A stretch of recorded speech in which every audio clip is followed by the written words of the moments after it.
morning, good morning, good morning, good morning, good morning, good morning, good morning, good morning, good morning. What a beautiful Tuesday morning around the world. I want to thank everybody on the call today. Hey guys, we got a great call lined up. A dear friend of mine and gentleman who I've mentored. What can I say? One of, I can't say, but I can't say, but been dear friends forever. And I want to show you a little clip first before we get started here. And this clip was taken a couple weeks ago up at one of his 3 places that he lived. He has a place on the Strip. He's got one in Jerome up in Arizona, and he's got one up the mountain here in Vegas. And we're at his cabin. And I want to show you quick clips. Without further ado, let's get this clip, and I'm going to introduce our speaker. It's a few minutes long, so it's not for the faint of heart. That's what it's called. So enjoy the clip, and I'll be back to introduce my special guest friend and a dear friend of mine real quickly, and Mr. Jordan Adler.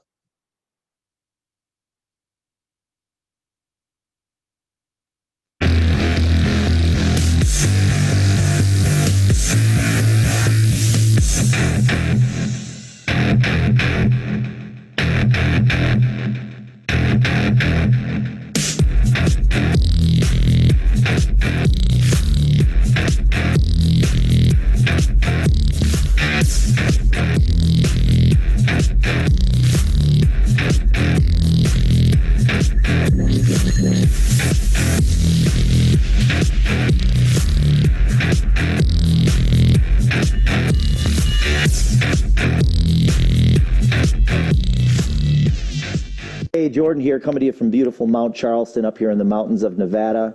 The message I have for you today is not for everyone. It's not for the weak of heart.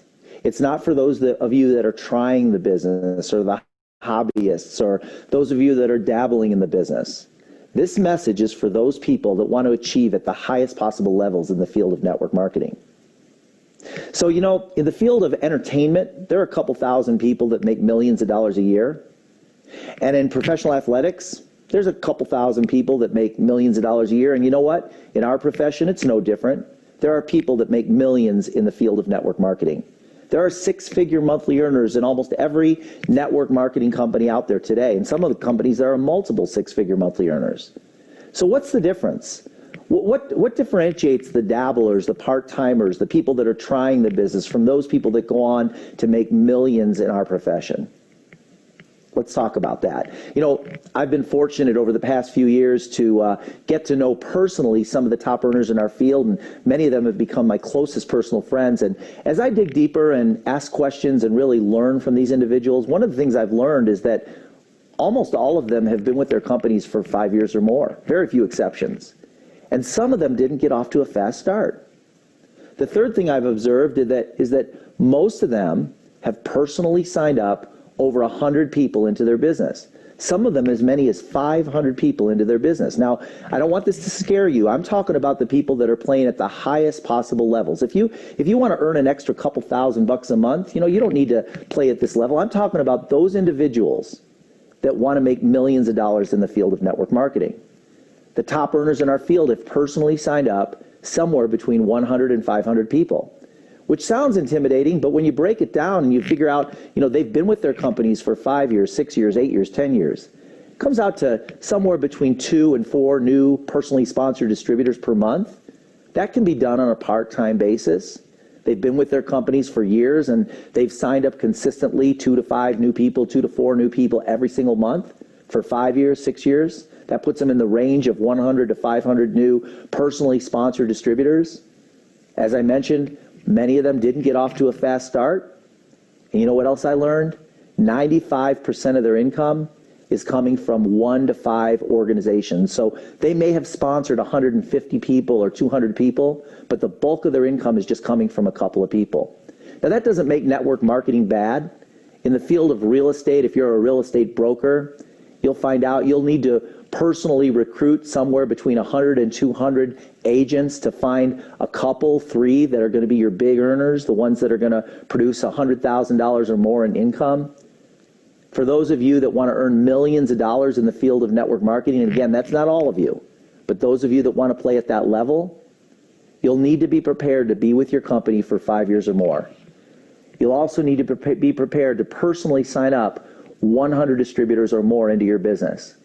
That may mean sponsoring 2 to 4 new distributors per month. You'll also find out, as you've been with your company, that most of your income is going to come from a couple of key organizations in your business. That's the profile of the top earner in our business. So if you're one of those individuals and you're not somebody who's just trying the business, you're not a dabbler, you want to play at the highest possible level, you want to achieve the big income in network marketing, those are some things, some observations that you need to keep in mind in building your business. This is Jordan coming to you from the mountains of Nevada, and we'll see you on the beach. Wow, that was amazing. Wasn't that amazing? Wow, that's amazing. Hey, folks, I want to thank all you on the call today. I'd like to give a shout out to the regional directors on here, Mr. Brian Baker, my dear friend in Las Vegas, Miss Chelsea, part of the bakery organization. Oh, we got our IBOs from Japan on. Thank you so much from Japan. Mr. Dale Ranson, we thank you. Mr. Clover up in Nashville, Tennessee. Mr. Templeton, Mr. Ed Smith, Miss Young out in Nashville. Miss Drowson Driscoll, Regional Vice President. Thank you for joining us. And she did an outstanding job yesterday on the call. Mr. Jordan C., thank you. Joyce, thank you so much. Brewer, Miss Castro, thank you. Mr. Max. Darlene out in Canada, thank you so much. Out there in Canada, thank you so much. Mr. Sergio in Mexico, thank you so much. Zoe, part of the bakery group, thank you. We also like to give a shout out Miss Natalie in Las Vegas. Hello, dear. Oh, and also Miss Anna, Luana, regional director out in Fresno, thank you. Another regional director out there, Miss Evelyn Phibbs, thank you so much. Rose Guerrero and Chris King out in Fresno, regional directors and leaders out there. Also, we have Darlene Evans on, part of the crew out in South Carolina. And we'd like to thank Miss Natasha Ismail, thank you so much for being on the call today. Oh, who else? Miss Caroline Baker, thank you, part of the bakery organization. Also, Mr. Bill Howard, thank you. Miss Lisa, thank you. And Miss Jones and the crew, thank you so much. I think we have another regional vice president from New York on. That Riona, who's that on there? Regional vice president we missed? I'm sorry, text it to me again real quickly. Hey, folks, because there's so many people, I've missed a few, the leadership out here that's on the call. Hold on a second. I'm not getting it. Renita, out of New York. Oh, regional vice president. Thank you so much. See also Circle Champions member, I believe. Thank you so much out of New York. Thank you so. Oh, and we have out of New York. We also want to thank Lady V out of New York as well. And Mr. Lateef, thank you so much. Hey, folks, got a great call lined up. A dear friend of mine. We go back together. And Jordan, are you in Vegas today?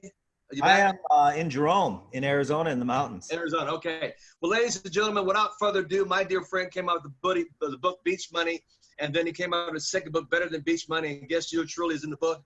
But I just want to have him come on and share with you guys the potential of network marketing, because a lot of you, I know we don't talk about lifestyles anymore because we can't, but let me tell you this, the potential to live how you want to and own your life and taking your life back and having freedom is definitely the power of network marketing. So without further ado, my dear friend, for many years, the one and only, that's right, live today, Mr. Jordan Adler. Hey, what's up, Al? Nice to see you. Good to see you too, buddy. Yeah, this is great. Thanks for the invitation to join. And Brian Baker, good to see you on, man. How you doing? Yeah, Brian Baker is part of our clan too. He's part of our clan, Mr. Brian Baker. I know he's probably out there smiling somewhere with his handsome self.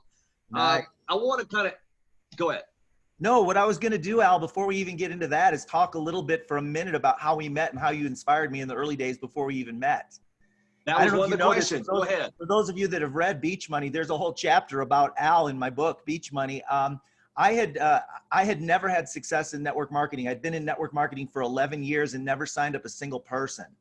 And I'll tell you that story here in a few minutes, but I was in there was a guy named Jay Smith who Al and I both knew, and his wife Meg, and they lived in San Francisco. And I was signed up brand new in my 12th network marketing company. Again, I'd never signed up a single distributor in any company, brand new in the company. And for whatever reason, I would go to the events and I'd sit in the front row. And for whatever reason, Jay and Meg Smith took a liking to me. And they knew I didn't have any money. My job at that time was paying me $14,000 a year. I was working for America West Airlines and I was 34 years old. And they invited me to come with them to San Francisco for an event, which Al was going to be speaking at. Now, I'd never heard Al's name. He was in our company. I didn't know who he was, but I heard him speak. And then afterwards, they invited me to a dinner. And I'm sitting around a table with the 5 top money earners in that company. And the company was relatively new. And you probably know who they were because it's the company that Al was with prior.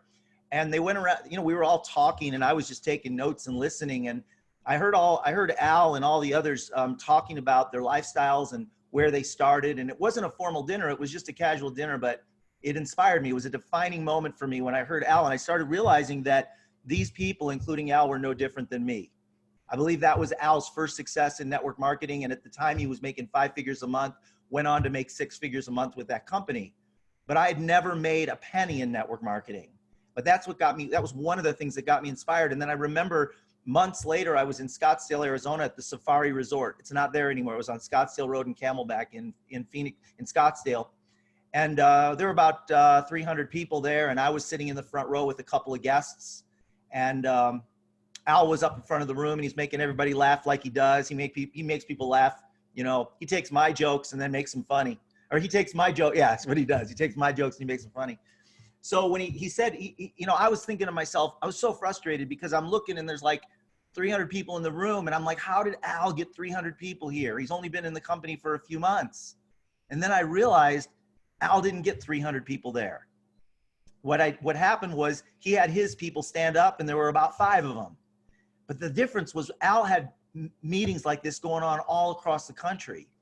And so he had 3 people at one meeting and 5 people at another meeting and 8 people at another meeting and 2 people at another meeting and 5 people at another meeting. And I realized that I don't need to get a lot of people in a room. I just need to get a couple people started here and then help a few more people get started there and then help those people get a few people there. And I noticed that the people that made a lot of money in network marketing, they didn't always have thousands of people in one city. That's just not how it worked. It's the myth of momentum. So anyway, we're going to talk a little bit about that here in just a couple minutes. But Al, so when I joined network marketing, I was 21 years old. I was a product company. I never made a penny. I was there for 3 months. I kept quitting. Every 2 or 3 months, I quit the company I was with, looking for the next best deal, thinking that somehow the success I was going to find was going to be in the company or the product or the compensation plan. It took me 12 years to figure out that it didn't have anything to do so much with that. It had to do with me. It had to do with me being prepared. So I was reading books and listening to audios and going to the events. And today, most of the events are online, but you know, it's the same principle, same philosophy. And at one point, it just all came together. And I figured out how to set up the mindset, focus, staying committed, consistency. I figured out that I needed to pick a company that I liked and stick with it through the long haul, through the ups and the downs, And it's hard when things are down. And you're going to have times. There was one time I showed the business to 28 people and nobody signed up over a period of a couple of months, probably about 15 people a month. And nobody signed up and I was getting discouraged. I was thinking, what's wrong with our company? What's wrong with the market? What's wrong with our comp plan?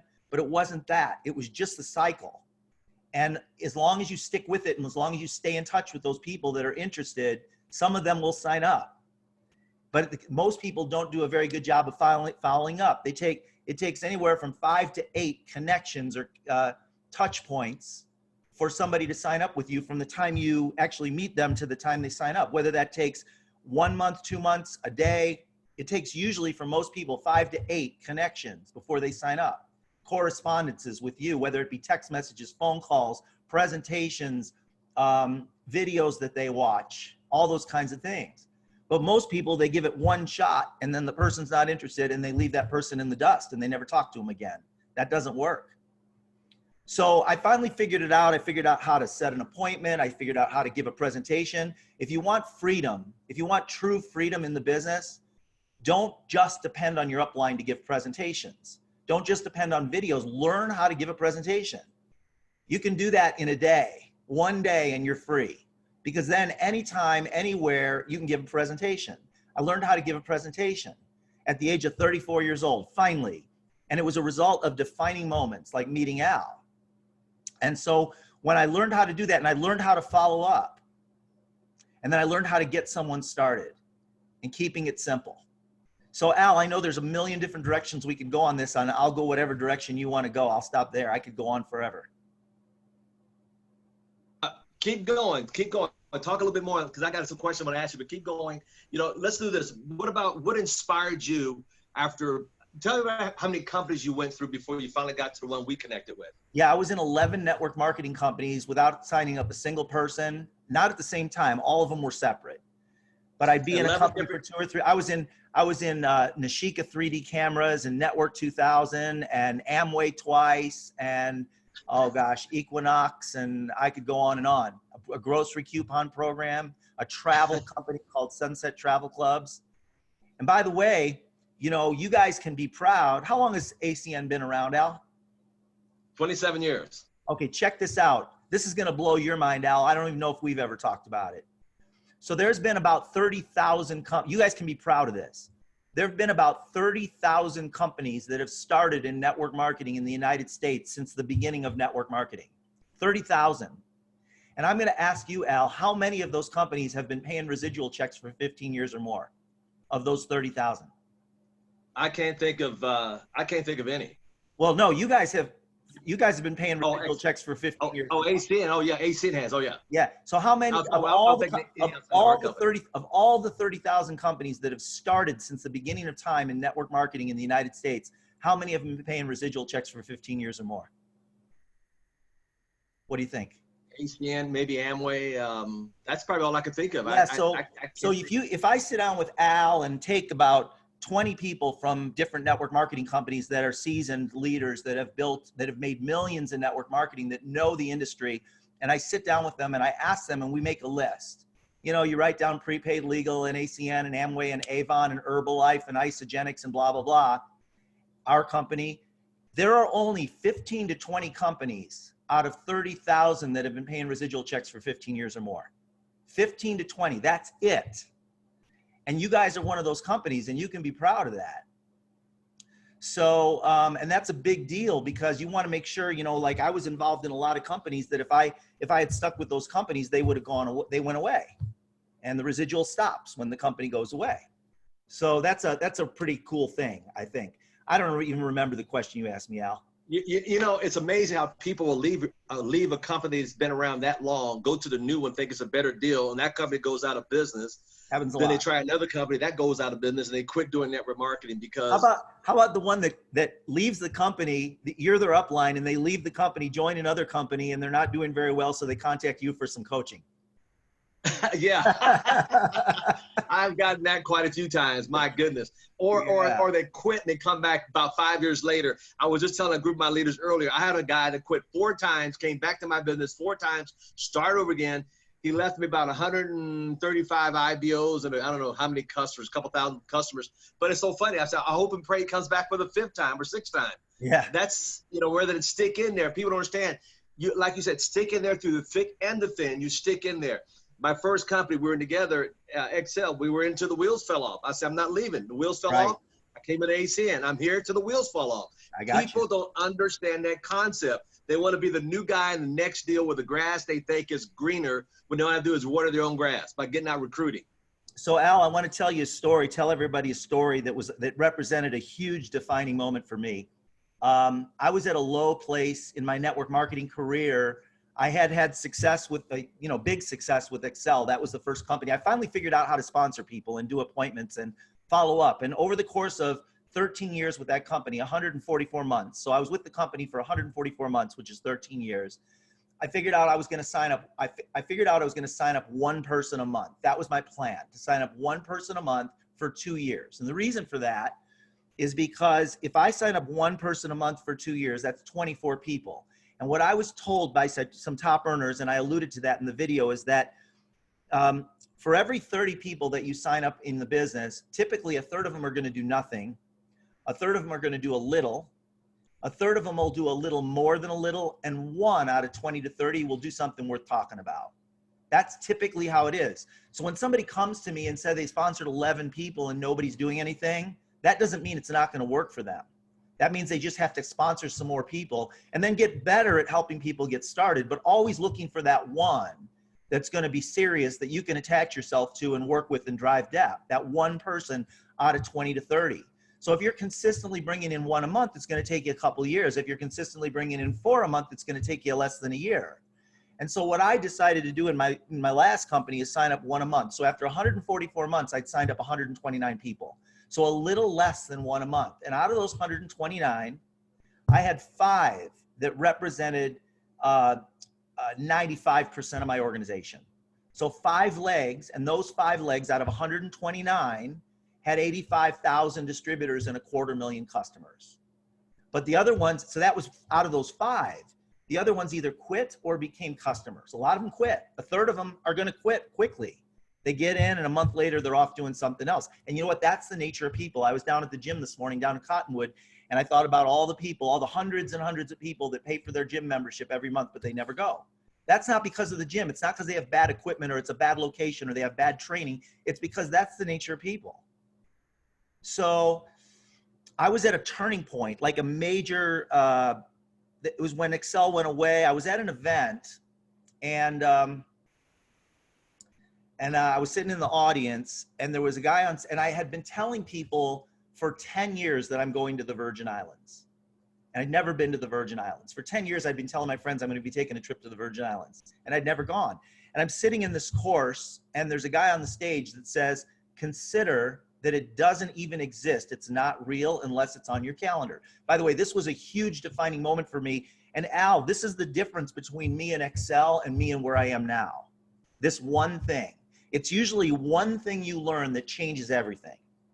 So I'm sitting in this audience and this guy says, consider it doesn't exist unless it's on your calendar.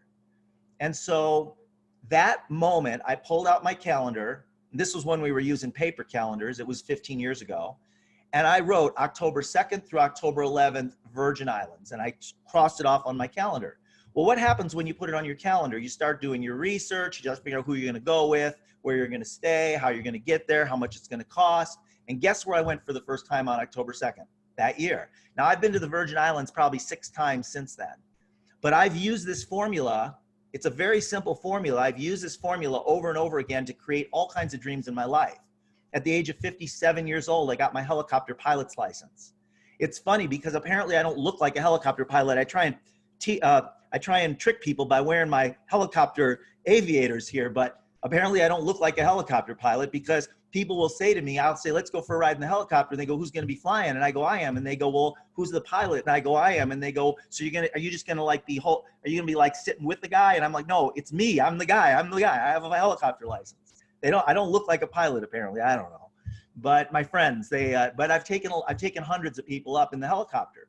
And Al, you haven't gone up with me yet, have you? You're muted. You're muted. Yeah, we took the helicopter last time. We took my son with us, and we took the doors off the helicopter. That's right. We took the doors off. We took the doors off the helicopter. We had my son in the back, and we flew around Vegas without the doors on the helicopter. That was a lot of fun. I remember that. Yeah. So that was one of my dreams, was to be able to take my friends up in the helicopter. So I've taken so many people up, I can't even remember who I've taken up anymore, for rides, to give them rides when they come to Vegas. And I just thought that would be so cool. But I put it on my calendar. What was the first step? I had to put it on my calendar. First step was to find a school and then take a discovery flight and then take my first lesson and my second lesson. And then I was telling so many people I'm getting my helicopter license when things got tough, which they did. It took me 2 years. There were many times that it got really tough and I wanted to quit. But I'd already told hundreds of people that I was getting my helicopter pilot's license. I couldn't quit. So all the scary stuff, I had to get in my car and go down to the school and do the work 1 or 2 or 3 times a week for 2 years until I got my license. I had to take my FAA check ride and pass my written test and go through all the emergency procedures and all those kinds of things.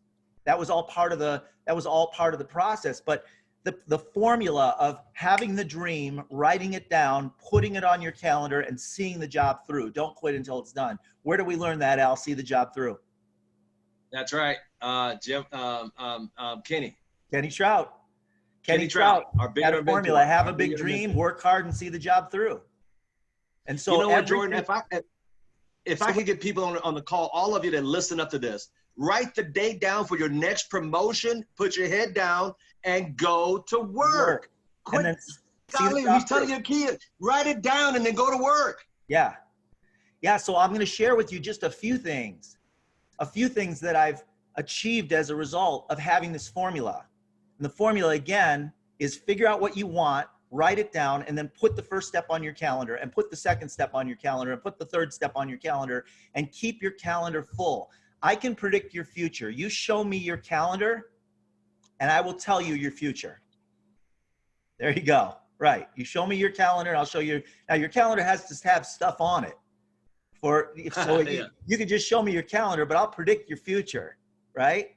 All right. So here's a couple of things. I'm not a producer. I'm not an actor. I'm not a director. And there's only a couple thousand people a year that walk the red carpet at the Academy Awards. There's thousands that go, but there's only a small group of people that get to walk the red carpet. I've walked the red carpet at the Academy Awards when Natalie Portman and James Franco were the hosts. And I got to meet Wolfgang Puck and Jesse Eisenberg and Sharon Stone and James Cameron and many, many others. I got my helicopter pilot's license. I've traveled all over the world. I've spoken on stages with Pitbull, and Richard Branson has become a friend of mine. I spent a week with him. Check that out. Hey, hey, look at this. Yeah, I spent a week with him at his island with 15 people. We were in the hot tub. We were playing chess together. We were on his boat, and I got to pick his brain and learned a lot of lessons. I got the picture. There it is. Yeah. I got the postcard. What's the question everyone wants to know when they see that picture of me playing chess with them? What's the question? What's the answer to the question they want to know, Al? Who won? Who won? Who won? Who won? Richard won, but I hadn't played in 25 years. All right. I took his queen. And so I felt good about that. Here's the difference. Richard could hold a conversation and play chess at the same time. I couldn't. And I was more interested in the conversation than the chess. So, but wow. The formula, you know, like I'm scheduled to be one of the first I'll be the first network marketer to go to space. I'm scheduled to be one of the first civilians in the history of the world to go to space. And that's happening through the Richard Branson's Virgin Galactic Civilian Space Program. That is a result of me writing down a goal and then scheduling some things. And the result is today I'm scheduled to go to space. Hey, Jordan, I know you're scheduled to go. If you don't mind, just give everybody an idea, if you want to, what that costs for that seat on the flight. Do I have time to tell the story, Al? Please tell the story. Okay. We'll make time. Okay, so I was at an event in Salt Lake City at a Marriott, and there was a Starbucks downstairs, and I was up early, and I went downstairs, and I was the only one down there waiting for the Starbucks to open at 6 a.m. And a woman came over, short red hair. Her name was Carolyn. She came over and introduced herself. I didn't know her, and I asked her what she did, and she told me she was a travel agent. And I know the travel agency business has been hurting for years because of the internet and, you know, do-it-yourself stuff. And so I asked her, how's it going? Expecting her to say not very well. She'd been a travel agent for 21 years. She told me she just had her best year in 21 years. I go, really? I go, how? She goes, I said, what do you do? She says, I book space, and I'm thinking space on cruise ships, space in hotels. And she points up and says, space. And I go, space. Are you still with me, Al? Because you froze up on me. Can you say, Joyce, can you hear me? Raise your hand if you can hear me, Joyce. Okay, good. I just want to make sure I wasn't frozen. So I said, well, what do you mean? She goes, I booked tickets for $250,000 on Richard Branson's Virgin Galactic Civilian Space Program, and I sold 4 this year. So she sold $1 million worth of tickets on Virgin Galactic, 4 tickets in 1 year. And I'm like, wow. But what I didn't tell her is that years prior, I had written down a goal in a book. When I was 47 years old, I wrote this goal, space traveler. Now, at the age of 47, you're not going to space. I mean, they weren't talking about civilian space travel when I wrote this down. 20 to 30-year-olds go to space. They're engineers, they're jet pilots. They're the ones, they become astronauts, and only a few of them go to space. So when I wrote the goal, I said to myself, this will never happen. And I wrote down space traveler, and I said to myself, this will never happen. 10 years later, I meet Carolyn and I hear about this. And so she contacts me a month later and says, Virgin Galactic's going to be in Vegas. Do you want to meet with them? And at this point, they hadn't built any of the spaceships. They didn't have a space center. They had a brochure with an idea. And she showed me the brochure with the spaceships and how you'll go 3,400 miles an hour, 3 times the speed of sound, and that you'll get to experience weightlessness and be one of the first civilians to ever go to space and see the curve of the earth and all this. And I'm like, and on my 57th birthday, I wired, the same year that I got my helicopter license, I wired $250,000 because I had the formula and I did it. And, you know, I take action when there's something that, if it's on my goal list, it's going to happen. And I wrote it down and I wired that money. And since then, I've had many opportunities. I've had 4 opportunities to be with Richard and hang out with him. I've had many opportunities to be with the other future astronauts. Some of them are very famous. Bryan Singer. I don't know if you know who Bryan Singer is, Al, but he's the guy that directed X-Men and Batman Returns. And he also did the movie Bohemian Rhapsody. Well, I spent time with him. He's part of the Virgin Galactic Civilian Space Program. Tom Hanks is part of the Civilian Space Program. Jennifer Lopez, Justin Bieber, Ashton Kutcher, they're all part of this program. So it's cool to play at this level, but it's a commitment, it's hard work, and you have to deal with a lot of setbacks and a lot of challenges along the way. It's like anything worthwhile is gonna create challenge. And when you're dealing with people, people are people. Who said that? People are people, Al. Kenny Trout. No, Paul Oberson said that one. Paul Oberson. Oh yeah, Paul. People Wow. are people. That's yeah, right. People are people, and people will let you down. Some of them. A few of them won't, because they have integrity. Integrity means doing what you say you're going to do. That means doing what you say you're going to do for yourself too.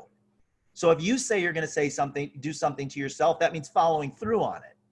So if you say, I'm never going to quit, that means don't quit, because that's integrity. So, and nobody's perfect. We all have screw ups. We all do, you know, and I could probably name screw ups in a number of them in my life. Think bad decisions, you know, like introducing my girlfriend to my ex-girlfriend, bad decision. Hey, Jordan. So Yeah. in other words, what you're saying is, no matter what, be the person of integrity, do what you say you're going to do, and do it with integrity and get it done. I love that. That's right. That's right. I'm regurgitating it in another way, so hopefully people understand it as well, because I love that. Now I'll share another idea with you, another concept that's kind of exciting that really helped me. So when I launched my first book, Beach Money, I'm not an author. I wasn't an author. I'd never written anything in my life, and it took me really 10 years to write it.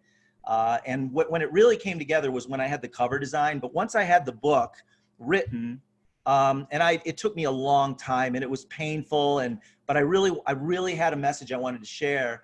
And I wasn't planning. I don't make money off the book. I give all the money to charity. I give all the profits from the book to charity. So we've helped thousands of entrepreneurs all over the world in third world developing countries start businesses through the Kiva.org organization, Kiva, Kiva.org, where we provide them with loans to help them start businesses in third world countries. It's phenomenal. So that's where all the money goes for Beach Money. But what I did when I launched the book, and this was really, it was a strategy, I suppose, but it wasn't something that anyone taught me. I didn't know if it was going to work. It was just a thought. I made a list of all the people I know that have really large communities, like Al, people that have very large networks that I knew that knew me when I wrote the book. And I ordered, I wrote a list of 150 of them. And I ordered, there's the law of reciprocity. When you do nice things for people, they tend to want to do nice things back for you. So What I did is I signed 150 books, and I sent 10 free books to everyone that I knew that had a large community. A lot of them were network marketers. So I sent out 150 books. Most people wouldn't do that. Most people wouldn't do that because it costs money. It didn't cost me a lot of money, but because I did that, it's the law of reciprocity. I didn't do it to get anything back. It's just, I wanted Al to have 10 copies so he could give them to his team members. And I wanted Eric Worre to have some, and I wanted all these different people to have copies of my book that I knew that had large networks. I figured if I could get my book into the network, if a few of them liked it, I spoke at a generic network marketing event in Dallas, Texas, and there were 1,000 people there, and there were 80 speakers over a period of 5 days, 80. And a lot of them were authors. Guess how many of those 80 speakers gave everybody in the room a copy of their book? I figured out that these 1,000 people could reach over 10 million people. They were network marketers. And if you added up all the downlines of the people in that room, 10 million people. And so I was the only author. There were 80 speakers, probably 30 of them were authors. I was the only author that gave everyone in the room a copy of my book. And you know what? It cost me $5,000. Was it worth it? Absolutely. Nobody else did it. They talk about you. So one of the things that you really want to be aware of is that when you get introduced to people that have big networks, those are the people that you really want to befriend and get to know, and do it in a way, not because you're trying to get something from them, but you want to be somebody who provides value to their life, somebody that'll make their life better because you give them something that helps their life, helps to elevate their life. So those are just some examples. I look for the person, if I'm going to a networking event, I look for the person that's running that event, and I'm going to be very gracious and very generous with them, not because I want something from them, but because I want to connect with and hang out with people that are moving and shaking in the world. And they might end up, if they like me and if we like each other, they might introduce me to some great people, who knows, and they probably will. So you want to do that. You want to look for the opportunities to meet people that can help to make your life better because you make their life better. I remember one time you called me and asked me to come out to talk to your big group you had over at here in Vegas, Red Rock Casino and Hotel. And I walked in with the owner of the company and yourself, and I did a talk. And I shared, hey, we're just friends. I'm doing this as a gesture because, here again, people don't realize the law of reciprocity. Everybody wants to take, but you got to give to get. And most people don't understand. I'm glad you brought that up today. That's powerful. Hey, Al, Dwayne had a question. When you're in a funk, what's the first thing you do to get back on track? Can I answer that? Sure. Yeah. So we all are in a funk probably multiple times a month. We all are. Everybody. I don't care how much money you're making. I don't care what kind of home you live in. We all get in a funk a couple, 3, 4, 5, sometimes even 5 times a month, especially with what's going on. If you're watching the news, first of all, one of the things I did, this home that I'm in right here up in the mountains in Jerome, Arizona, it's a 4-story home on the side of the mountain right up in town. And I've had it for 20 years. And when I first signed up in network marketing, I started hearing speakers say, and you probably heard Al say this, unplug your TV set. Your TV set will kill your business. And especially right now with everything that's going on in the news, if you're spending an hour, 2 hours, 3 hours a day watching or listening to the news, or scrolling your Facebook feed and looking for all the negative stuff, that will kill your business. That's death. I unplugged my TV set probably 30 years ago now. I unplugged my TV set and I put it in this closet right over here. And it sat in that closet for 5 years. And then it was one of those, it was the kind before flat screen. And I actually ended up giving it to Goodwill years and years and years ago. And I didn't have a TV set in my home for 25 years. And that's really what allowed me to get to where I am today. And here's another little tip. Okay, so what do you do when you're in a funk? I've got a couple stories. One is turn off the news. Second thing is when you're in a funk, turn up the volume on your business. The best way to get out of a funk is to do something positive with your business. So you don't want to, what's the saying? Oh gosh, I spaced it. Doubt.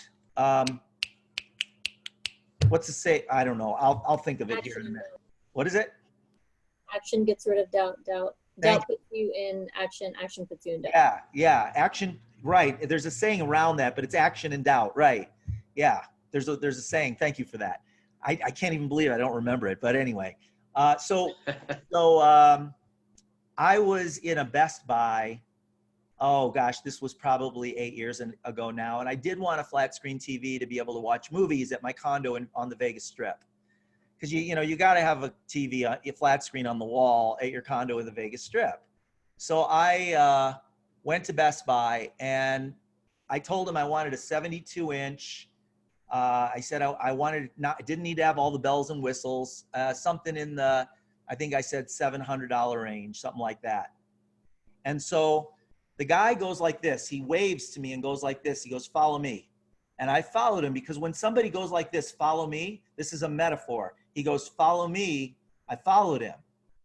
And so he walked me into this little room that had some leather couches and he had the TV on the wall and Shrek was playing there and he handed me these glasses and I put the glasses on and it was better than any 3D movie that I'd ever seen in the movie theater. I mean, the donkey was coming out of the screen and Shrek was there, and it was like unbelievable. It was like stuff was floating in the air all around me in this 3D TV. And now this is like literally 3 minutes after I told him I wanted to pay $750 for a TV. And he says, I said, how much does it cost? And he said $6,000. And I said, I'll take it. So now I have a 3D TV that I've probably watched 4 movies on in the last 8 years that I paid $6,000 for, because he said, come here, I want to show you something. And you know, when I think about the way I build my business, that's how I build my business. You say to somebody that you have a relationship with, come here, I want to show you something. Let me show you something. It's really, everybody wants a script. Everybody's looking for a technique. It's real simple. You build a relationship with somebody, you say, I would like to show you something. Just like that guy does. He probably does that 30 times a week and probably sells 3 or 4 TVs like that a week, because he just says, come here, I want to show you something. Don't tell him, show him. That's amazing. Yeah. Hey, while we're at it, talk about selling and show me. Tell everybody the story when you were at the Ed Rory deal and there was a couple thousand, 10, 15,000 people in the room, and you sold that money for $1 million. Yeah. Million? No. So you're close. You're on the right track. So I did a training years ago on a conference call with a couple hundred people where I told my assistant I could auction off. I said, I think I can auction off a $100 bill for $1,000. And she goes, I said, I can do it in 10 minutes. And she goes, that's a dumb idea. No one will ever pay more than $100 for a $100 bill. And I go, I have an idea. I think I can. So let me try this. So she's at her home. She's at her apartment. I'm at my home. And then we've got a couple hundred people on this call. And I just said, I've got this $100 bill. I pull a $100 bill out of my pocket. And I said, I will sell you this $100 bill for $50. Who wants it? If you want the $100 bill for $50, text Megan. And so they started texting. And then I said, what about $75? And some people said, because, you know, $50 bill for 100, I mean, I give them 100, they pay me 50, or I give them 100, they pay me 75. Well, when I hit 100, there were still about 20 people that wanted that $100 bill. Why? Because it was my $100 bill. Okay. So there's value in that because they, for whatever reason, enough of them looked up to me that they wanted to pay $100 for a $100 bill. Well, I figured out when it hit around $50, nobody else wanted it. 150 for a $100 bill. I said, I'll tell you what, I'll sign it. And then I figured out what my signature was worth. My signature was worth $250 on a $100 bill because people started bidding on it. And then I went up to $300. I said, I'll tell you what, I'll have the founder of our company sign it. And I'm going to have all the top money earners in our company sign it. And then it kept going up 500, 600, 700, 800, still within the first 10 minutes of the call. And then I said, I'm going to frame it and you can put it above your desk. It'll inspire you. As soon as I said, I'm going to frame it, I go buy a $20 frame down at the Pier 1 Imports or whatever. And now all of a sudden I got another $200 or $300 for it. And you know what? As soon as I said that it's a lucky $100, I said, I don't know for sure, but maybe it's a lucky $100 bill, $1,000. Linda Thomas from Pittsburgh PayPal'd me $1,000 and I sent her the bill. And then we ended up, after the fact, I told her we were going to do it, give it away to charity. Well, I did this a few more times, but I did it at live events, and I actually got 3,500 at one live event and I got 7,500 at another live event. And then I was speaking in front of 8,000 people at I think it was at the Mirage Casino. It might have been at it might have been at the Las Vegas Convention Center. I can't remember. I can look back. It was the Convention Center. Yeah, the Las Vegas Convention Center. Were you there? You weren't there, were you? I was there. Oh, I was there the day before. Okay. So I'm on stage and I start this auction. Now there's 8,000 people and I don't even know who's in the crowd, but I know there's a lot of very successful, wealthy people in the crowd, some. And so I started the auction and $50, half the people stood up at $50. I'm thinking to myself, why would not 100% of the people stand up getting a $100 bill for $50? Well, think about it. Half of them don't have $50 in their pocket, or they don't believe I'm telling the truth. They don't believe I'll give them the $100 bill for $50, or they're too lazy and they don't want to stand up. They're just too lazy. It's the same conversation as network marketing.